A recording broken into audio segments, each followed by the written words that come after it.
קודם כל, אלול נשמת, אבי שמעון בן יצחק,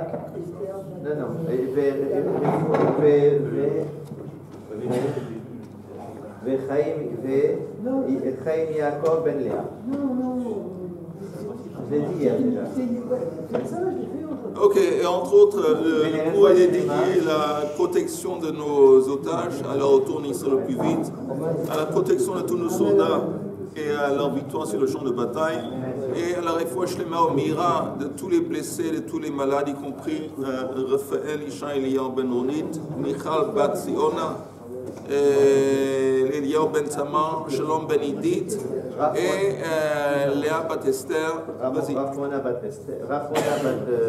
Rachmona bat Aziza, Léa bat Rachmona, et Annie bat Esther. Et Reuven Nissim ben Rachel. Elia Rivka ben Inyan Rachel. Ok, alors on est arrivé à...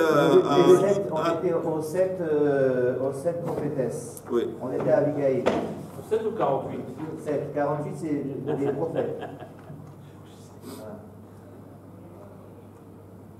Combien de lignes là? On est 3 lignes avant la fin de la page Yudalet. Non. Oui.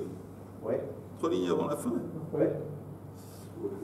Ok, Abigail, d'Irtiv, Vahaya hi rochevet al chamor, veyoredet beseta. Abigail, pour ceux qui ne savent pas, c'était la femme au début d'un Naval, quelqu'un qui s'appelle Naval, qui était, comme on dit en hébreu, Nevela, il était une crapule, c'était un type odieux, et il avait pour un moment, il a été... Qu'est-ce qui se passe? Il avait laissé entendre à David, à sa bande de guerriers, que comme eux, David et ses guerriers protégeaient ses troupeaux de brigands et de choses, alors ils attendaient qu'ils vont lui donner, de la nourriture, quelque chose. À la fin, il leur a rien donné, comme s'il leur a trompé. Alors, sur le coup, David a décidé d'aller, il a pris son cheval, il a pris ses amis, et donc il a pris le chemin pour tuer Nabal. Et Abigail, la femme de Nabal, entend ce qui se passe, elle va à l'encontre de David pour essayer de l'apaiser. On va voir. D'Ertiv, Vayahi rochevet al chamor, veyoredet beseter aha. C'est écrit dans le texte qu'elle chevauchait sur un âne, elle descendait beseter aha. Seter, ça veut dire côté caché de la montagne ou de la colline.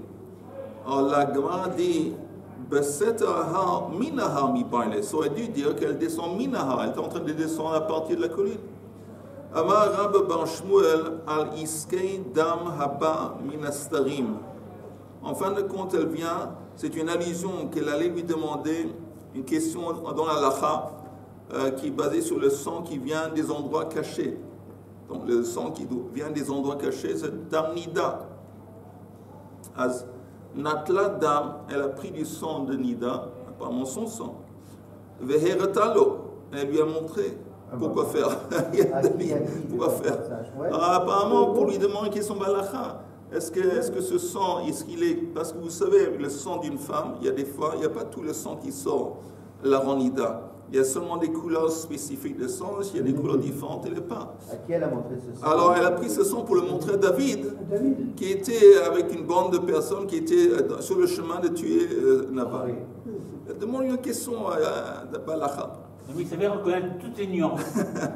Mais Heretalo, Amarla, il lui a dit, Vechi marine dam balayla. Mais on ne peut pas montrer du sang la nuit. Parce que la nuit, surtout à l'époque, comme on ne voit pas bien, on ne peut pas juger le sang la nuit. Amralo, elle lui a répondu, est-ce que ce serait possible aussi de juger des mises à mort pendant la nuit? Toi, c'est pendant la nuit que tu as jugé Naval, tu as décidé de le condamner. Mais aussi la nuit, ça ne se fait pas de la même façon qu'on ne peut pas juger des problèmes de sang. On ne peut pas non plus juger des mises à mort. Donc oui, elle était Amarla, il lui a répondu, on tourne la page. Mored be Malchut hu. il se rebelle contre la royauté. Ah, donc il a reconnu. Maintenant, il dit que Magia lo Pas mita. de son mari. Il dit son mari. Mais Tu elle me s'est dis pas que. présentée. Attends, non, apparemment elle a compris. Il a compris. Mais elle a dû lui dire, je suis Madame Naval. Et il a dit que non, on n'a pas besoin de le juger parce qu'il est Maroud ben Malchoud et Hu velot sarich le midaine. On n'a pas besoin de le juger. Quelqu'un qui se rebelle contre le roi n'a pas besoin d'être jugé. Donc voilà. Amra lo adain Shaul kayam velo yatsati v'acha be'olam. Et dit attends, tu dis qu'il est contre le roi, mais Shaul, le roi, est toujours vivant.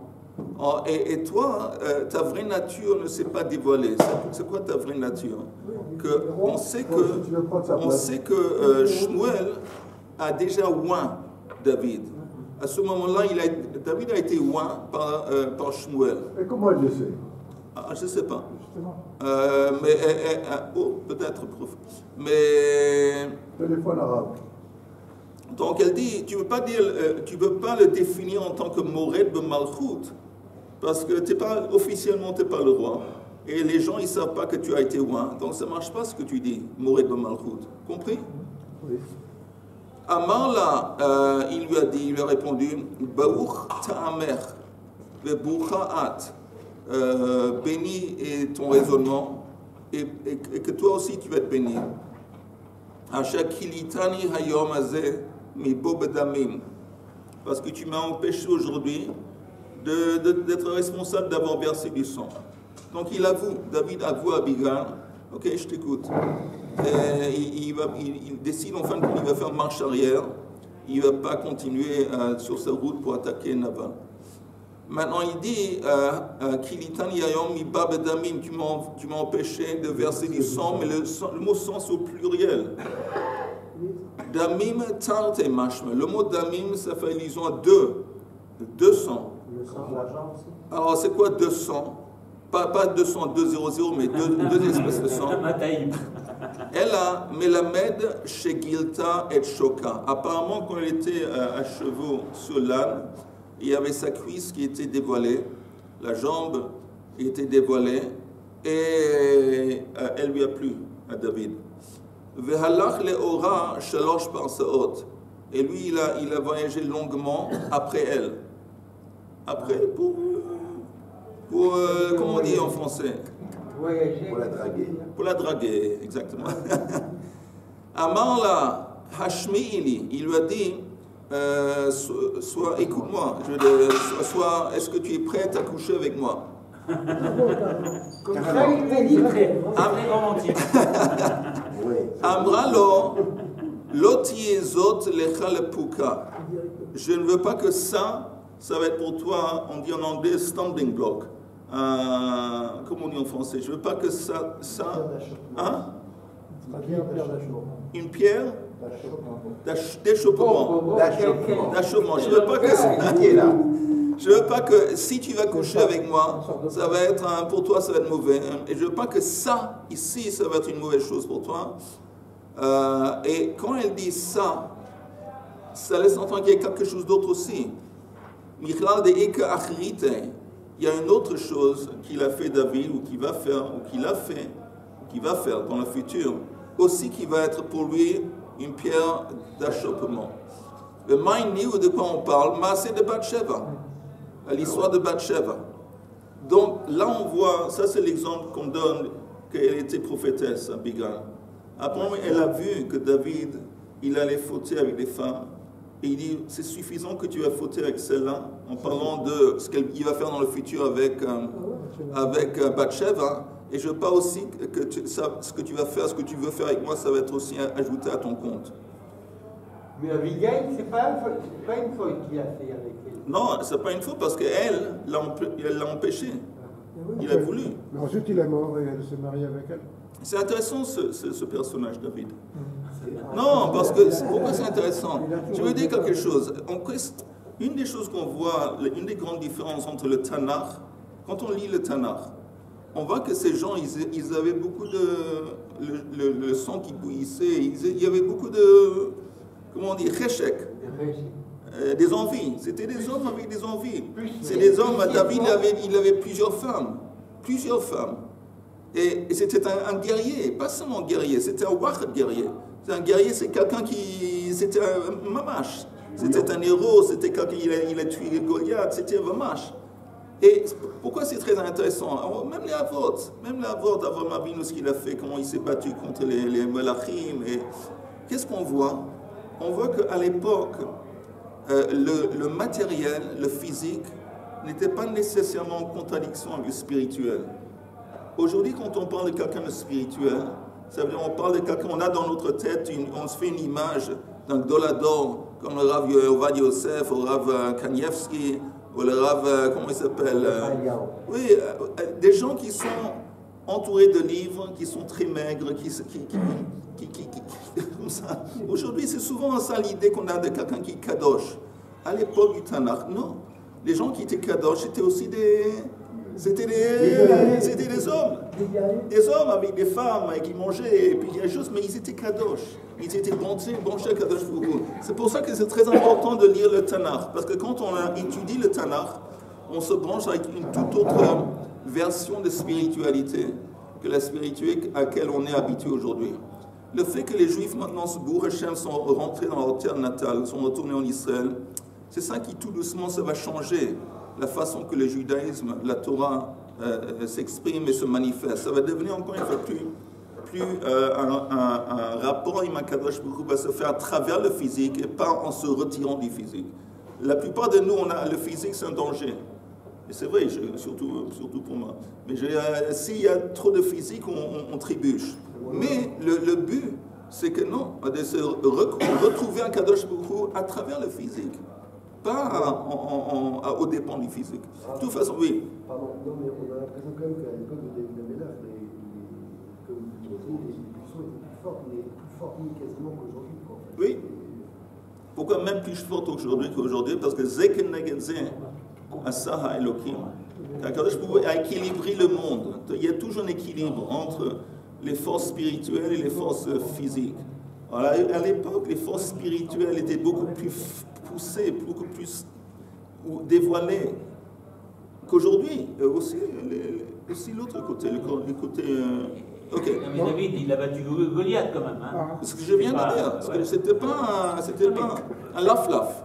Mais à une époque, pas seulement juive, mais goy, oui. Les hommes d'État, les chefs d'État étaient costauds. Ouais, c'était pas comme... Ils allaient dans les tournois. C'était pas comme les hommes aujourd'hui qui sont des mauviettes et des gens que... Pour nous, c'est vraiment... Je vous dis, on a vu ensemble, on a eu l'honneur et le plaisir d'apprendre ensemble. Je ne sais pas si vous vous rappelez, parce que ça fait déjà longtemps, ça fait depuis quelques jours qu'on n'a pas appris. J'imagine qu'il y a des gens qui ont déjà oublié. Mais on avait appris ensemble que Achashverosh a décidé de tuer sa femme. Vashti, vous vous rappelez? Pourquoi? Arrête. Mais ok, mais disons la plupart des gens ont compris, et pas toi, qu'il a mis à mort sa femme. Mais qu'est-ce qu'il a dit? Haman lui a dit, écoute, tu vas envoyer une lettre à tous les citoyens dans ton peuple, dans ton empire, pour dire que chaque homme, il doit être le chef à la maison. Alors, pourquoi ils ont fait ça? Parce que s'il avait tué sa femme, simplement parce que sa femme lui a insulté et ne lui a pas écouté, ça aurait reflété d'une façon très négative vis-à-vis de son image de marque. Les gens disent, ce type, il n'arrive pas à maîtriser sa femme, il pique des crises, il tue sa femme. Ça fait au niveau, disons, de son orgueil, ça fait mamage à la panique. Donc non, au contraire, il a dit ici, non, c'est un problème au niveau national. Que les femmes, ils ne respectent pas assez leurs hommes. Et donc, il a envoyé un message à tous les citoyens dans l'Empire. Vous devez vous assurer que vous êtes le chef, l'homme à la maison. Et après, comme ça, et c'est très intéressant parce qu'on prend encore une fois, on voit qu'un problème personnel d'orgueil, au niveau politique, ça devient un truc, ça s'est transformé au niveau politique dans un truc de principe national. C'est souvent le cas. Mais de toute façon, et les gens dans l'Empire, ils ont rigolé, ils ont dit, mais ça veut dire quoi ce type? Ils nous envoient un type pour être... Mais ils ont dit que même les gens les plus simples, chez eux à la maison, c'est des nobles. Ils sont traités comme les nobles, même les gens les plus simples. Et quand j'ai lu ça, j'ai dit c'est incroyable comment les choses ont ou évolué ou pas évolué, le contraire. Parce qu'aujourd'hui, c'est pas le cas des hommes. Beaucoup des hommes sont castrés, la plupart des hommes aujourd'hui sont castrés par leur femme. Aïe, aïe, aïe. Oui, la plupart. Et je veux pas. Mais je dis, c'est pas. La femme est censée de grandir. À la Béachit et Yamim, la femme, est-ce que représente la force féminine, est censée de grandir. Mais les hommes, en attendant, il ne faut pas exagérer, on se laisse faire. J'espère que c'est toujours. J'aimerais revenir sur Abigail. On retourne sur Abigail, vas-y. J'aimerais revenir sur Abigail. Oui, Yehuda, vas-y. Et le fait qu'elle soit prophétesse, c'est vraiment un drache sur le damim, c'est vraiment tiré par les cheveux. Chas v'shalom, tiré par les cheveux. Elle avait aussi nos sages. Qu'elle allait deviner qu'avec. Elle a vu, elle a senti qu'il y a un truc, elle a vu. Donc ça déjà c'est un signe du fait qu'elle était prophétesse. C'est ce que nos sages disent ici. Okay. Alors la Gemara, on retourne à la Gemara. Alors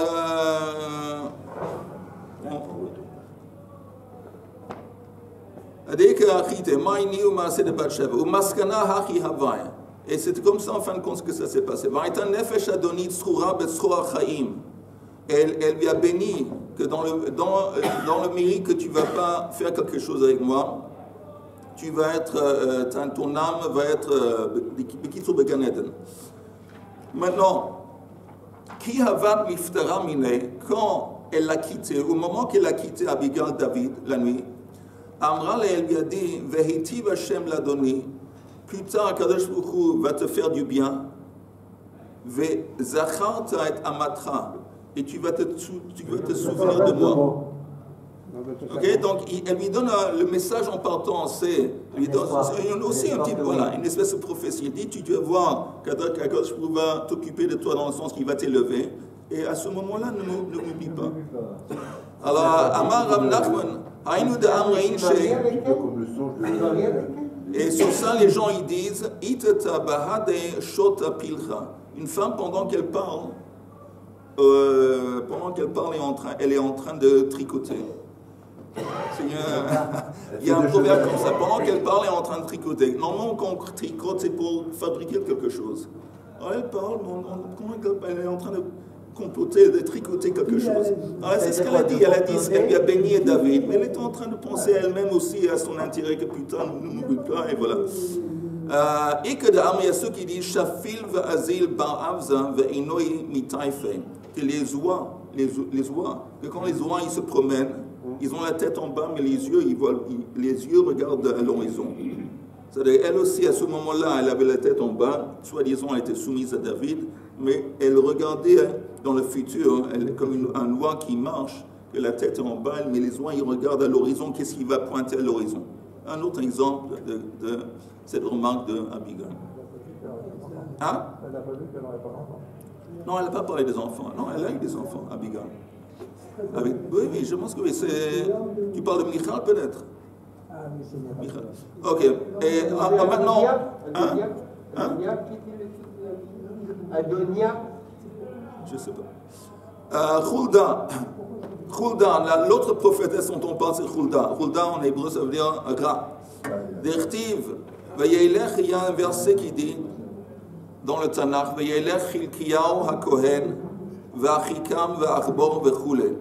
y avait une délégation du roi qui sont allés consulter avec Khulda, qui était reconnu à ce temps, Shlomo. Tu es déchaîné ce matin. Tu es déchaîné. Pas un autre mot. Alors, il y a une délégation royale qui allait consulter avec la prophétesse, Khulda. Alors, la Gemara s'étonne. C'était pendant la période où le prophète Jérémie, un Navi, il vivait. Alors, quand lui vivait, comment ça se fait qu'elle se permettait de prophétiser? De la même façon qu'un Chacham, il ne peut pas enseigner la Torah quand il y a un grand Gdoladon qui l'a, il ne peut pas, parce que c'est comme porter atteinte à l'honneur du grand Rav. Quand lui. La même chose ici, Khulda, même si elle sait comment prophétiser, mais pourquoi elle se permet quand il y a Yirmiyahu qui est présent? Mais pourquoi on les appelle Khulda? Je ne sais pas. Je ne sais pas. Mitnabiaï, Amrei Bei Rav Mishmei de Rav. Alors on a dit dans la yeshiva de Rav, au nom de Rav, Chulda Krovat Yirmiyahu Haïta, Velo Have Makpid Alei. En fin de compte, Chulda, elle faisait partie de la famille de Yirmiyahu. Voilà. Et donc, Yirmiyahu, il n'allait pas être strict, il n'allait pas lakpid sur le fait que le membre de sa famille est en train de prophétiser. Ils étaient copains-copines. Veyoshia, Goufé, maintenant on demande une question sur le roi. Comment ça se fait que le roi, il envoie une délégation pour demander une prophétie de Chulda quand il sait que Yirmiyahu est là? Yirmiyahu, c'est un prophète, Liga Acheret, c'est un prophète à un niveau beaucoup plus élevé. Et la raison est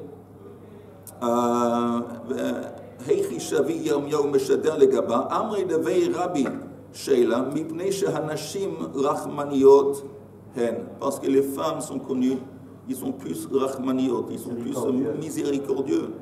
Et donc il voulait. Le roi, il avait besoin d'entendre une prophétie qui allait être plus, disons, Yedidouti la suiva, plus. Donc c'est pour ça qu'en espérant qu'il allait recevoir quelque chose, il s'est adressé à Chulda, pas Yirmiyahu. Il était un dieu, Yirmiyahu c'était un dieu. Mais de toute façon, une prophétie, c'est la parole d'Akadosh Baruch Hu.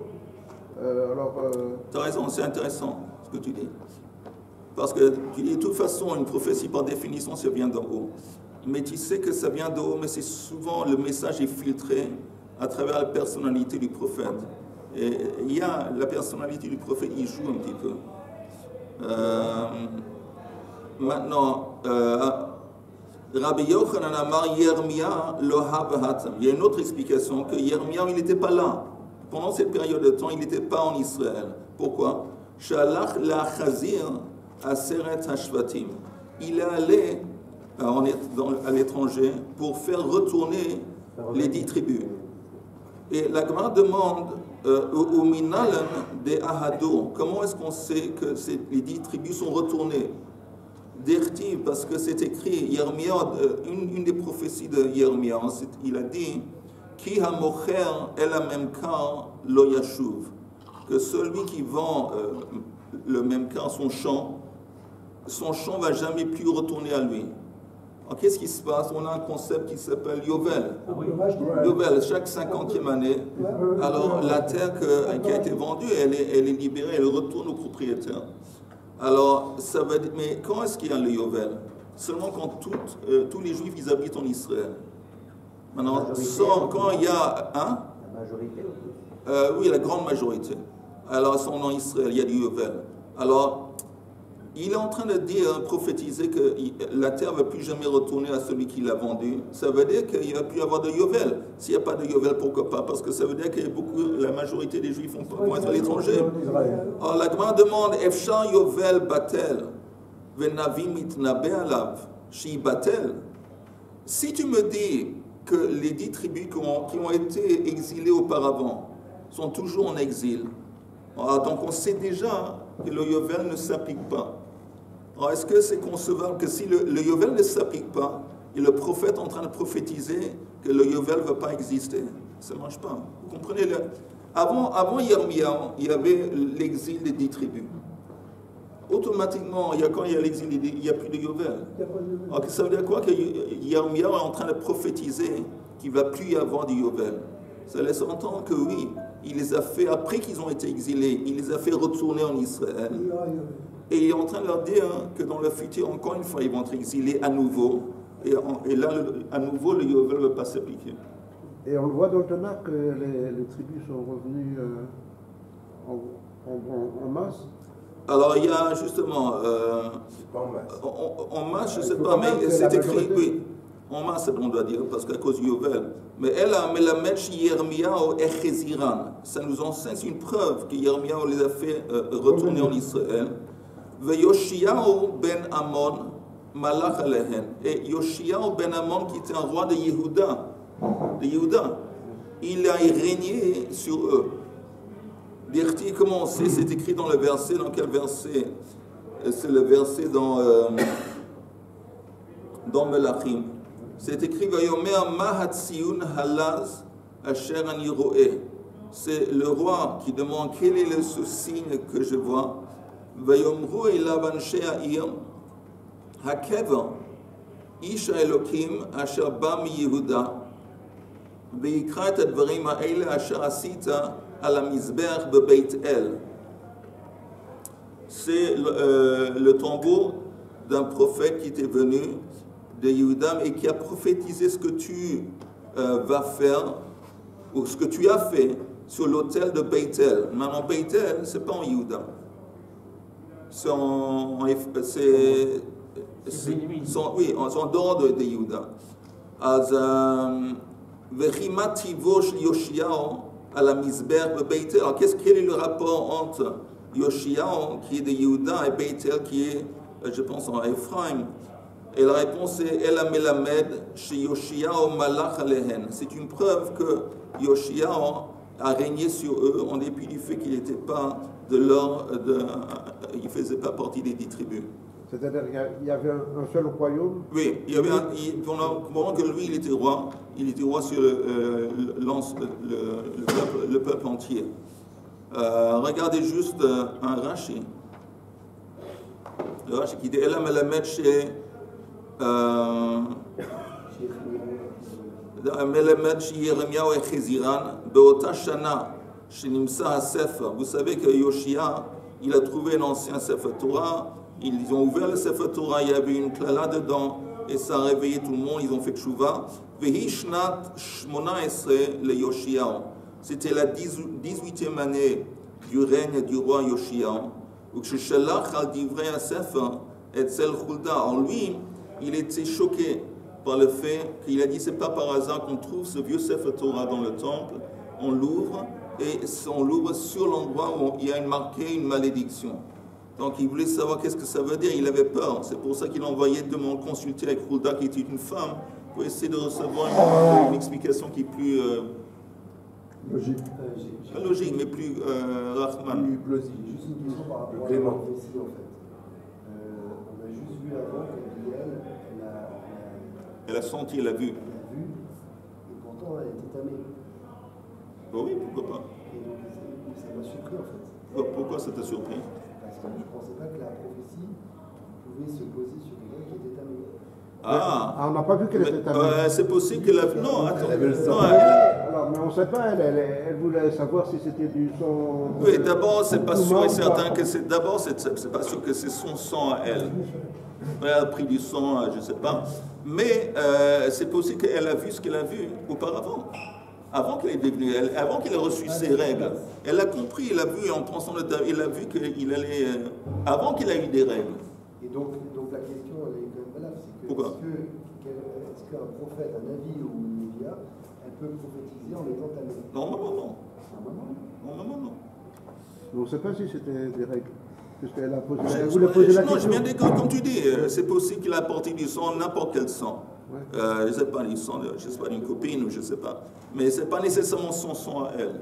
Mais elle a pris le sang, ce n'était pas vraiment pour lui demander qui est son balakha, c'était pour essayer de lui faire comprendre. De la même façon qu'on ne peut pas juger du sang pendant la nuit, on va non plus juger un cas de mise à mort pendant la nuit. C'est pour ça qu'il a apporté le sang. Alors il y a, dans Divrei Hayamim, Pardon?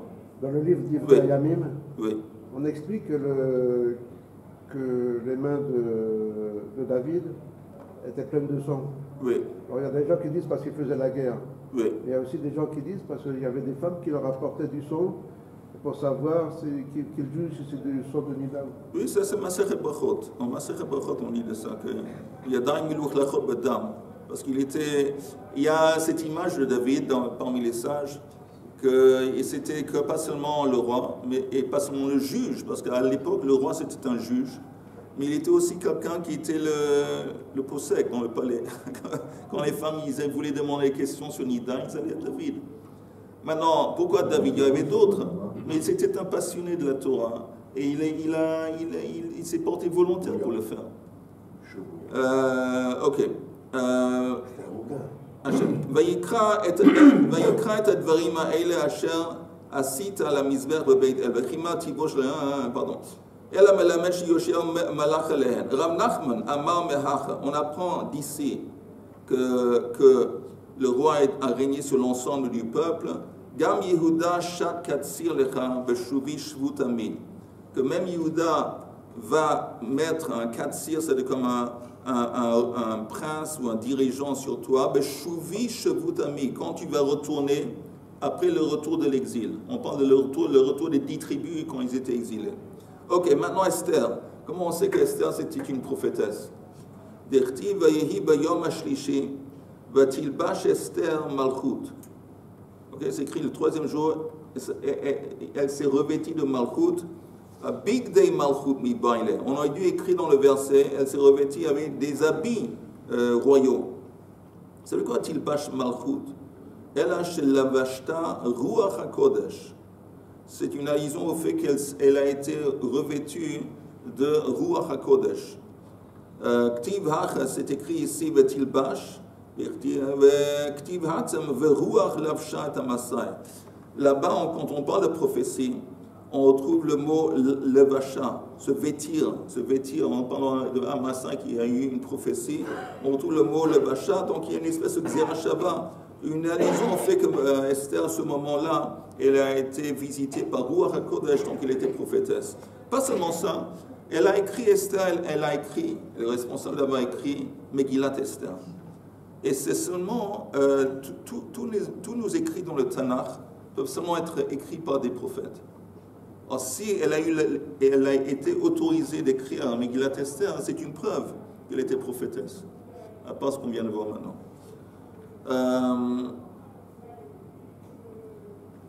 Amar Rav Nachman, Lo ya'e yehiruta le nashe.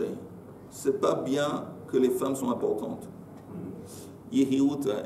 Ok. Alors pourquoi? Tarte nashe yehiran habian. Il y avait à l'époque 2 femmes qui étaient considérées comme très importantes. Vesanyan shma'ayu. Ils avaient des noms, disons, des noms qui n'étaient pas bien, répugnants, des noms qui n'étaient pas bien. Chada shma ziburt. On l'appelait l'abeille. Vechada shma karkushta. On l'appelait le rat. Maintenant, c'est qui l'abeille? La prophétesse qui était abeille, c'était la femme importante qui était une abeille. Dvora. Et l'autre qu'on appelait un rat, c'est Hulda. Dvora, c'est un beau nom. Une abeille, c'est oui, mais c'est tout de même un chayat mea. Shma karkush ziburta ktiv ba vatishlach vatikra le barak. C'est écrit en parlant de Dvora qu'elle a envoyé, elle a pour convoquer Barak avant de faire la guerre. Ve'iluihi lo azla, mais elle-même ne s'est pas déplacée pour l'appeler. On lui en veut apparemment le fait qu'elle a envoyé à Barak, c'est quelqu'un de très haut placé, c'était le chef de l'armée. Ziburta, c'est Dvora, oui, c'est l'abeille. L'abeille, c'est Dvora. On lui en veut qu'elle-même ne s'est pas déplacée. Et on dit parce que c'est un signe qu'elle était un peu orgueilleuse. Mais Eliyahu Hanavi aussi avec Iftar. Avec Eliyahu et Yeshiyahu. Non, avec Iftar. Avec Iftar, il n'a pas voulu se déplacer. Et Iftar n'a pas voulu se déplacer. Non, c'est pas Iftar, Yeshiyahu. Non, c'est Eliyahu et Yeshiyahu. Il y avait aussi avec Iftar. Je sais pas. Iftar, il voulait possible, Nachon, parce qu'il est Nachon. Vous avez dit Zibrota, elle n'est pas cachère. J'ai dit que aussi bien un rat qu'une... Pardon? Vous avez dit elle n'est pas cachère. L'abeille. L'abeille. Mais son miel, il est cachère. Oui, parce qu'il est à l'extérieur, il n'est pas fait. Et un autre truc, il y a une idée comme ça, on dit Eretz Zavat Chalav Udvash. Qu'Eretz Israël, c'est le pays qu'on définit en tant que c'est l'endroit où coule le lait et le miel. Maintenant, quand on dit vache, le miel, c'est le miel de tzmarim, de date. Mais en attendant, d'une façon, disons à mamie, quand on dit du miel, quand on dit c'est quelque chose de bien qui sort de quelque chose de tamé, le miel. Si on dit que c'est du miel d'abeille. Et c'est quoi le lait? Le lait, ça vient de quoi? Ça vient du sang. Donc le sang aussi, c'est quelque chose qui est tamé. Et de ça, extrait, le truc tamé a été transformé. Alors, quand on dit Eretz, Zavat, Chalav, Udvash, on est en train de dire que la nature de ce pays, c'est un endroit où on est capable de transformer quelque chose qui est tamé en quelque chose qui est tahor. Et où est-ce qu'on retrouve en parenthèse cette idée que la première chose, la première mitzvah que Am Yisraël ont fait quand ils sont rentrés dans la terre d'Israël, c'était quoi? La première mitzvah qu'ils ont fait quand ils sont rentrés dans la terre d'Israël. Non. Shabbat. Non. D'écrire sur la Torah. Oui, c'est ça. La première chose qu'ils ont eu à faire, c'est marqué, qu'ils sont allés dans une montagne qui s'appelle Eival. Eival, il y avait deux montagnes. Et il y avait Grizim. Grizim, c'était la montagne de la Bracha. Eival, c'était la montagne de la Klala. Zafka, Akadosh leur a dit, allez à la montagne qui représente la Klala. Vous allez offrir des offrandes et vous allez écrire la Torah et vous allez, vous allez vous réjouir. Pourquoi Dafka la montagne qui représente la Klala? Ça, c'est une question. Et deuxième question, à la racine, où est-ce qu'on voit ça? Où est la première fois, Avraham Avinu, quand il a quitté son pays pour se rendre en Israël, la première fois qu'Akadosh Baruch Hu s'est manifesté à Avraham Avinu, c'était où? Sur le... C'était Shrem. Et Shrem, c'est l'endroit qui est un endroit qui n'est pas bien. Pas bien dans le sens qu'il y a un endroit où il y avait beaucoup de meurtriers, beaucoup de meurtres et beaucoup de balagan. Et même Shrem, c'est l'endroit justement où il y a Harival. Là-bas, il s'est dévoilé. Pourquoi? À tous les endroits, il aurait pu se dévoiler, je ne sais pas, près de Tel Aviv, Cap Méditerranée, il aurait pu se dévoiler là-bas, il aurait pu se dévoiler dans un endroit sympa. Et pourquoi là-bas? Parce qu'encore une fois, nous, quand on rentre en Israël, notre but, justement, c'est de prendre le rocher, de prendre l'obscurité, de le transformer. La terre d'Israël, elle est rude, elle est difficile par définition. Il y a des marécages, il y a des ennemis, il y a des mechablim, il y a des klipotes, il y a la touma. Et nous, à travers la Torah et Avodat Hashem Besimcha, notre but, c'est avec la lumière de l'Egaresh et Achosher. Comment on dit en français l'Egaresh et Achosher? De repousser l'obscurité avec la Torah. Ça, c'est le but. C'est pour ça que ça, c'est la nature du pays. Qu'on rentre dans un endroit qui, même au début, qui n'est pas un endroit qui est tout à fait reposant et tout à fait accueillant. Dans le but, justement, qu'avec la Torah, Avodat Hashem Besimcha, de repousser. Comment? Eretz Zavat Chalav Udvash, un petit peu la même idée. Oui. C'est le rat, un rat. En araméen, c'est le mot pour un rat. Rat. Rat. Ok, encore 2 minutes, on finit. Alors, elle a appelé Barak. Alors, elle a appelé Barak et au lieu qu'elle-même va se rendre là-bas, c'est un signe d'orgueil, ça ne se fait pas. Karkushta, quel est le problème avec Karkushta, Hulda? Elle a dit à la délégation royale qui allait lui visiter, on a parlé de ça, elle dit dites au Ish, dites-lui à ce type. Elle parlait de qui? Elle parlait du roi. Ça ne se fait pas de parler comme ça, elle dit dites au Ish. Alors ça aussi on voit qu'il y a un élément d'orgueil.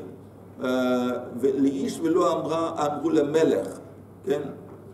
Amar. Mais Ish c'est une personne importante quand même. Oui, c'est vrai, mais néanmoins, il le dit, c'est plus mechoubad. C'est plus que... Amar Rav Nachman Hulda mi bnei banav shel Yehoshua haïta. Elle fait partie des descendants de Yehoshua. Ktiv hacha ben chalchas. Uktiv hatem betinat cheres. Le mari de Hulda, c'est un descendant de Chalchas. Le mari de Hulda. En parlant de Yehoshua, il a été, il me semble, enterré à Timnat Cheres. Ils ont fait un lien. Le lien, il est loin d'être évident. Mais en train de dire que Hulda, c'est un descendant de Yehoshua.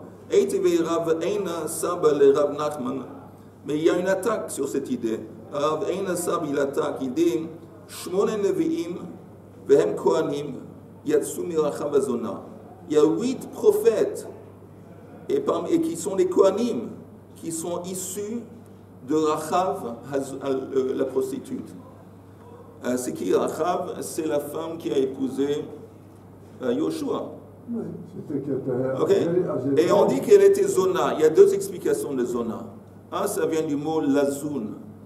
Lazoun, ça veut dire nourrir. Elle avait, c'était comme on dit, elle avait une auberge. C'était une aubergiste. Elle avait près du mur des remparts. Elle avait je ne sais pas, un café, je ne sais pas quoi. Elle donnait à manger. Et l'autre explication que non, le pshat de zona, qu'elle était prostituée. Et peut-être elle était les deux. Mais c'est pour ça, entre autres, qu'elle connaissait beaucoup de gens, parce que beaucoup de gens venaient chez elle. C'était un endroit où à cause du fait qu'elle était très belle en tant que prostituée, ou à cause du fait qu'il y avait beaucoup de gens qui sont rentrés chez elle parce qu'il y avait une bonne ambiance, une bonne odeur, quoi que ce soit. Il a été avec une prostituée. Yoshua l'a épousée. C'est incroyable. J'ai entendu que Yoshua avait un problème. Il a un problème sexuel, un truc comme ça, qui faisait en sorte qu'apparemment il ne pouvait pas avoir d'enfant. Il dit, bon, avec celle-là, elle s'est convertie. Alors, je peux l'épouser. Il a vu que c'était un personnage spirituel important. Et elle s'est convertie. Alors, il a dit, bon, apparemment, il avait un problème sexuel qui faisait en sorte qu'il ne pouvait pas épouser une juive de naissance. Donc, il a épousé Rachav Zona. Et de toute façon, ils sont issus de ce mariage 8 prophètes plus tard. Mais comment ça se fait qu'il y a des Kohanim qui sont On va voir. d'une femme qui s'est convertie?